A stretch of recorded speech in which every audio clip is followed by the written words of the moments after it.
Staring at the gravestone before her, Claire froze. The names engraved on it were the very same Mackenzie clansmen she'd come to know. She remembered Frank telling her. These men had all died resisting English rule, wanting to change history and save their lives. Claire tried to warn them of the truth, but the clan chief grew suspicious, accusing her of being an English spy. As he was questioning her, a troop of English soldiers suddenly arrived. The chief reached for his sword, but seeing the enemy's numbers, he backed down. The redcoat captain was the same man who had once tried to help Claire. Since he'd been powerless alone last time, he brought more men this time.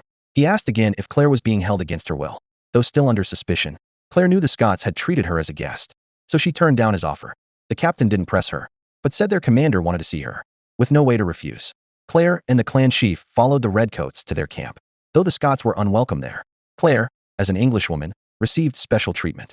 She was served fine food, and told they would take her to the Standing Stones, the very place she needed to return to her own time. It seemed like her chance to go home had finally come. But just then, an unwelcome guest entered. It was the first man she'd met after time traveling, Captain Jonathan Randall of the 8th Dragoons. Back then, he'd almost assaulted her in the woods, until Highlanders had saved her. Now, seeing her here confirmed his suspicion that her loyalties lay with the Scots. Once the other officers had left, Claire began to panic.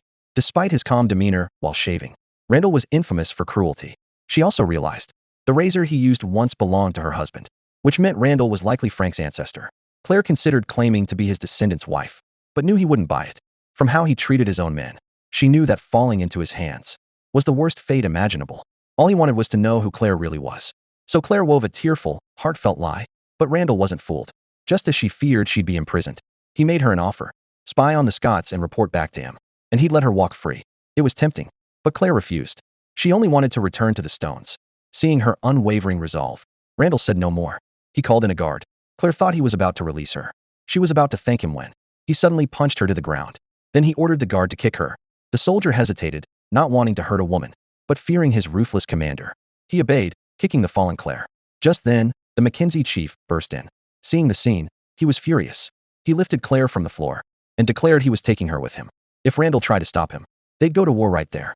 That threat gave Randall pause.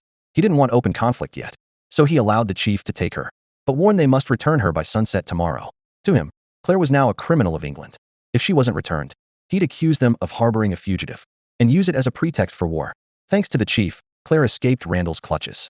But just when she thought she was finally safe, on the road back, the chief suddenly turned suspicious, believing Claire might still be a double agent. He drew his weapon as she paused to drink.